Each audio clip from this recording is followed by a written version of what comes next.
안녕하세요. 오늘 저희와 함께 전기회로의 아주 기본적인, 그렇지만 또 엄청 중요한 부분을 한번 깊이 파고들어 볼 시간입니다. 네, 안녕하세요. 바로 부하, 그러니까 전기를 쓰는 장치에 걸리는 전압, 그리고 거기로 흐르는 전류. 이걸 어떻게 정확하게 잴까 하는 건데요. 특히 전압계랑 전류계를 어떻게 연결해야 하는지 이 질문을 저희가 네이버 블로그 게시물에서 봤거든요. 아, 네. 그 연결 방법 질문이요. 네. 이게 뭐 언뜻 보면 전기 기능사 시험 문제 같기도 한데 사실은 전기를 다루는 분들이라면 누구나 알아야 할 뭐랄까 필수 기초 지식이죠. 취미로 뭘 만들던 실제 현장에서 일하시던요. 그렇죠. 정말 기본 중에 기본입니다. 그래서 오늘은 단순히 전압계는 병렬, 전류계는 직렬 이렇게 외우는 걸 넘어서서 왜 그래야만 하는 건지 그 숨겨진 원리를 좀 파헤쳐 보는 게 저희 목표입니다. 네, 원리를 아는 게 중요하죠. 왜냐하면 그 원리를 알아야 실수도 안 하고 또 나중에 다른 상황에서도 응용할 수 있으니까요. 네, 여러분이 공유해 주신 자료를 바탕으로 한번 이 측정의 세계로 들어가 보겠습니다. 준비되셨죠? 네, 좋습니다. 자, 그럼 자료에 나온 핵심 질문부터 다시 볼게요. 부하의 전압과 전류를 측정하기 위한 전압계와 전류계의 접속 방법으로 옳은 것은 이거였어요. 보기가 4개 있었죠? 1번 전압계 직렬, 전유계 병렬, 2번 둘 다 직렬, 이런 식으로요. 네, 3번이 전압계 병렬, 전류계 직렬, 4번이 둘 다 병렬이었죠? 네, 맞아요. 여기서 정답을 바로 딱 찾는 것도 좋은데 그 전에 왜 특정 연결 방식이 옳은던지 이걸 이해하는 게 훨씬 중요할 것 같아요. 그러려면 먼저 전압계랑 전류계 이 두 가지 도구가 각각 뭘 하려고 만들어진 건지부터 알아봐야 하지 않을까요? 맞습니다. 도구의 목적을 아는 게 사용법의 시작이죠. 그럼 전압계부터 한번 볼까요? 네, 전압계요. 전압계는 이름 그대로 전압, 그러니까 회로 안에 있는 어떤 두 지점 사이의 전이 차를 재는 기계예요. 차이를 댄다는 게 중요해요. 차이요? 높낮이 차이 같은 건가요? 네, 비슷해요. 마치 언덕 위랑 아래 높이 차이가 물을 흐르게 하는 압력을 만들잖아요. 전기 회로에서도 두 지점 간의 어떤 전기적인 높이, 차이, 이게 바로 전류를 흐르게 하는 힘, 즉 전압이 되는 거죠. 전압계는 바로 이 전기적 높이 차이를 재는 도구고요. 그렇군요. 그럼 그 차이를 재려면 어떻게 연결해야 할까요? 자, 측정하려는 대상, 예를 들어서 저항이나 램프 같은 부하가 있다고 쳐요. 그럼 그 부하의 양쪽 끝, 그러니까 전기가 들어가는 지점하고 나가는 지점, 그 사이에 전압계를 연결해야 합니다. 그 양쪽 끝 사이에? 네, 이게 바로 병렬 연결이에요. 마치 강 양쪽 두 개에 다리를 걸쳐 놓듯이 측정하려는 부하랑 나란히 연결하는 거죠. 나란히? 아하. 네, 그렇게 해야 부하 양단에 걸리는 전압하고 전압계 양단에 걸리는 전압이 같아져서 부하의 진짜 전압을 정확하게 읽을 수가 있어요. 그래서 병렬이군요. 두 지점 사이의 차이를 재는 거니까 그 두 지점에 나란히 연결한다. 그런데 전압계 자체의 특성도 중요하다고 들었는데요. 내부 저항이 어떻다던가. 전압계 내부 저항이 낮다고 한번 생각해 보세요. 그걸 회로의 병렬로 딱 연결하는 순간 어떤 일이 생길까요? 전류가 저항 낮은 쪽으로 흐르려고 하지 않나요? 그렇죠. 전류는 저항이 낮은 쪽으로 더 많이 흐르려는 성질이 있잖아요. 마치 넓고 편한 길로 차들이 몰리는 것처럼요. 그럼 원래 부하 쪽으로 가야 할 전류 중에 꽤 많은 양이 저항이 낮은 전압계 쪽으로 휙 돌아가 버리겠죠. 잠깐만요. 그럼 부하에 흐르는 전류가 줄어드니까 ohm의 법칙, V=IR 이거 생각하면 부하에 걸리는 전압 자체가 변해버리는 거 아니에요? 측정하려고 연결을 했는데 그 측정하는 것 때문에 원래 값을 바꿔버리는 그런 상황이네요. 정확합니다. 바로 그 문제를 막으려고 전압계 내부 저항을 극도로 높이는 거예요. 저항이 엄청 높으면 전압계 쪽으로는 전류가 거의 흐르질 못해요. 길이 꽉 막혀 있으니까. 네, 길이 막혔으니 전류가 그쪽으로 갈 생각을 못하는 거죠. 덕분에 전압계는 회로의 원래 상태에 거의 영향을 안 주면서 마치 옆에서 살짝 엿보는 것처럼 두 지점 사이의 순수한 전압 차이만 정확하게 잴 수 있게 되는 겁니다. 와. 이게 바로 전압계를 병렬로 연결해야 하고 내부 저항이 높아야만 하는 근본적인 이유입니다. 측정의 정확성을 위한 아주 핵심적인 설계 원리죠. 와, 그렇군요. 측정 대상에 영향을 주지 않는다. 이 원칙이 전압계 설계에 그대로 들어가 있는 거네요. 높은 저항으로 회로로부터 자기 자신을 딱 분리시키는 거군요. 그럼 이번에는 전류계로 넘어가 보죠. 전류계는 전압계랑은 완전 다를 것 같은데요. 맞습니다. 역할도 다르고 연결 방식도 다르고 내부 저항 특성도 완전히 반대라고 보시면 돼요. 반대요? 네, 전류계는 회로의 어떤 특정 지점을 통과하는 전하의 흐름, 즉 전류의 세기를 재는 거예요. 비유하자면 어떤 도로 지점을 지나가는 차가 몇 대인지 세는 교통량 측정기랑 비슷하다고 할 수 있죠. 흐름의 양 자체를 재는 겁니다. 아, 흐름의 양. 그럼 이건 어떻게 연결해야 할까요? 자, 물이 얼마나 흐르는지 재려면 수도관 중간에 유령기를 달아야 하잖아요. 네, 그렇죠. 그것처럼 전류가 흐르는 길목 자체에 전류계를 끼워 넣어야 합니다. 즉, 측정하려는 부하와 직렬로 연결해야 해요. 직렬로요? 길 중간에 끼워 넣는다고요? 네, 전선이 쭉 이어져 있으면 그 선을 잠깐 끊고 그 사이에 전류계를 연결하는 거죠.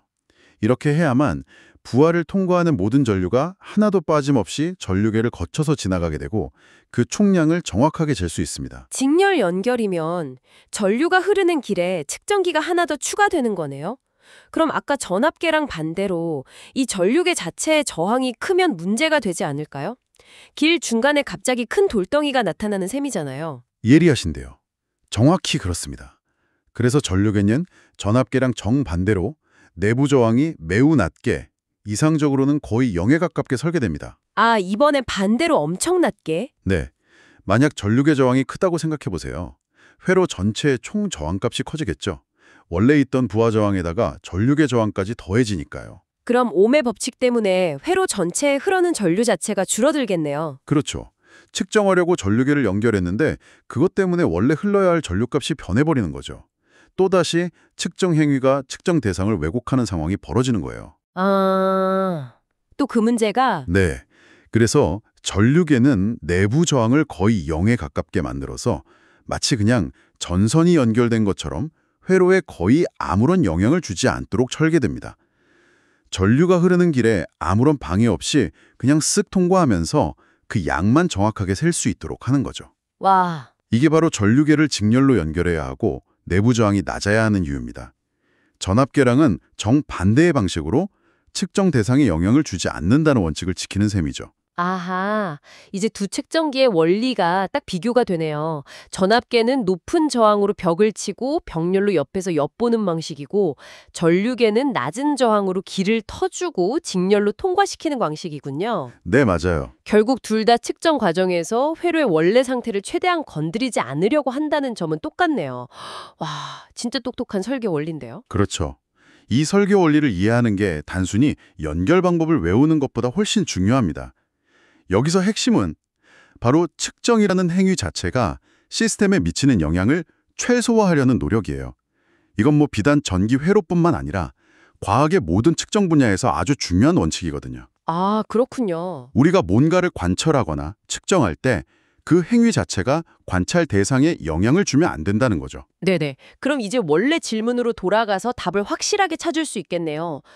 부하의 전압과 전류를 측정하기 위한 전압계와 전류계의 접속 방법으로 옳은 것은 이 질문에 대한 답은 우리가 방금 깊이 파고든 원리에 따라서 전압계는 부하와 나란히 병렬로, 전류계는 부하와 한 줄로 직렬로 연결하는 것.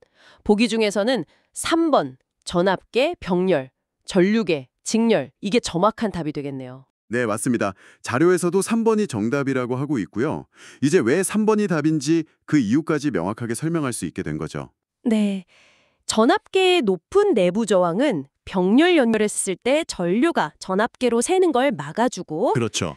전류계의 낮은 내부 저항은 직렬 연결했을 때 회로 전체 저항이 커지는 걸 막아주고 아, 이 두 가지 특성 덕분에 우리가 부하가 진짜 어떻게 돌아가는지, 즉 얼마의 전압이 걸리고 얼마의 전류가 흐르는지를 믿을 수 있게 할 수 있다는 거네요. 네, 정확합니다. 신뢰성 있는 측정이 가능해지는 거죠. 그런데 만약에 이걸 실수로 반대로 연결하면 어떻게 되나요? 아까 잠깐 얘기 나왔지만 실제로 어떤 위험이나 문제가 생길 수 있는지 좀 더 구체적으로 얘기해 주실 수 있을까요? 그냥 측정이 부정확한가 이상일 것 같은데요? 아, 그거 아주 중요한 질문입니다.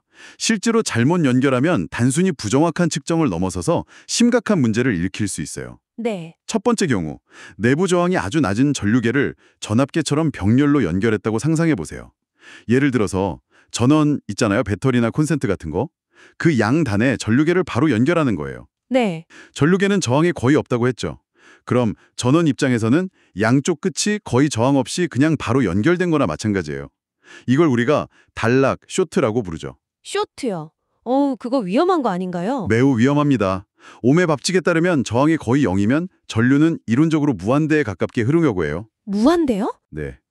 실제로는 전선 저항이나 전원 자체의 한계 때문에 진짜 무한대는 아니지만 어마어마하게 큰 전류가 순식간에 흐르게 됩니다.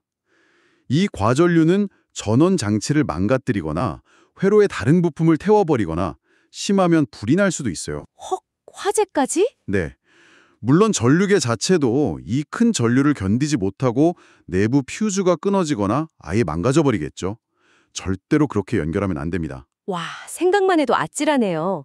전류계를 병렬로 연결하는 건 절대 안 되겠군요. 그럼 반대로요. 내부 저항이 아주 높은 전압계를 전류계처럼 직렬로 연결하면 어떻게 되나요?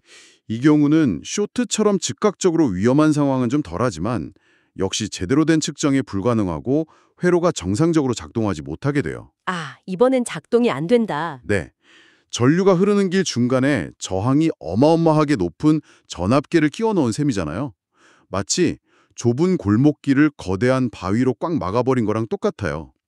전류가 거의 흐르지를 못하게 됩니다. 아, 전류가 거의 못 흐르면 부하, 예를 들어 램프 같은 게 연결되어 있었다면 안 켜지겠네요. 맞습니다. 부하는 거의 작동을 안 할 거고 전압계는 뭘 측정하게 될까요? 전류가 거의 안 흐르니까 부하 양단에는 전압이 거의 안 걸릴 거고 전압계 자체의 저항이 워낙 크니까 전원 전압의 대부분이 전압계 양단에 걸리게 될 거예요. 그럼 엉뚱한 값을 보여주겠네요. 네, 측정하려던 전류값하고는 전혀 상관없는 거의 전원 전압에 가까운 값을 보여주거나 아니면 전류가 너무 작아서 0에 가까운 값을 보여줄 수도 있겠죠. 어느 쪽이든 의미 없는 측정값이 나오는 거죠. 회로의 정상적인 동작을 방해하면서 엉뚱한 결과만 얻게 되는 겁니다. 그렇군요. 잘못 연결하면 단순히 값이 틀리는 걸 넘어서 회로를 망가뜨리거나 아예 작동 불능 상태로 만들 수도 있다. 와, 왜 올바른 연결 방법이 그렇게 강조되는지 확실히 알겠습니다. 네, 그래서 전기 작업을 할 때는 항상 측정기가 뭔지 확인하고 뭘 재려는 건지, 전압인지 전류인지 확인하고 거기에 맞게 올바른 방식으로 연결하는 게 기본 중에 기본이고 또 안전수칙인 셈입니다. 특히 실제 전기 회로를 다룰 때는 항상 안전에 유의해야 하고요. 네, 오늘 얘기를 들어보니까 전압계와 전류계 어떻게 써야 하는지 또 왜 그래야 하는지 정말 속 시원하게 알게 된 것 같습니다. 높은 내부 저항으로 병렬 연결하는 전압계, 낮은 내부 저항으로 직렬 연결하는 전류계, 이 두 가지의 핵심 원칙만 딱 기억해도 정말 많은 도움이 될 것 같네요. 그래서 이게 다 무슨 의미일까요? 결국에는 도구의 작동 원리를 이해하는 게 안전하고 정확한 사용의 첫걸음이다. 이런 아주 기본적인 진리를 다시 한번 깨닫게 됩니다. 네, 그렇죠. 마지막으로 청취자 여러분께 생각해 볼 만한 질문을 하나 더 던져보고 싶습니다. 오, 어떤 건가요? 오늘 저희는 이상적인 전압계, 그러니까 내부 저항이 무한대인 거, 그리고 이상적인 전류계, 내부 저항이 0인 거, 이걸 가정하고 이야기했잖아요. 네, 그렇죠. 근데 현실의 측정기는 완벽하게 이상적이지는 않죠.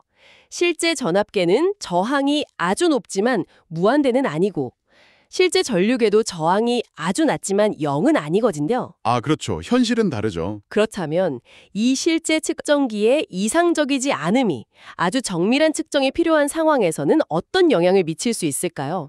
그리고 이런 오차를 줄이려면 어떤 점들을 고려해야 할까요? 와, 그것도 흥미로운 질문인데요. 이상과 현실의 차이까지 생각해보면 측정의 세계가 훨씬 더 깊어지는 느낌입니다. 네, 더 생각해보시면 좋을 것 같습니다. 네. 오늘 논의한 원리를 바탕으로 실제 측정기의 한계까지 고민해보는 것, 좋은 심어학습이 될 것 같습니다. 오늘 저희와 함께 이 전기회로 측정의 기본 원리를 깊이 탐구해주신 여러분, 감사합니다. 네, 감사합니다. 다음 시간에 또 흥미로운 주제로 찾아뵙겠습니다.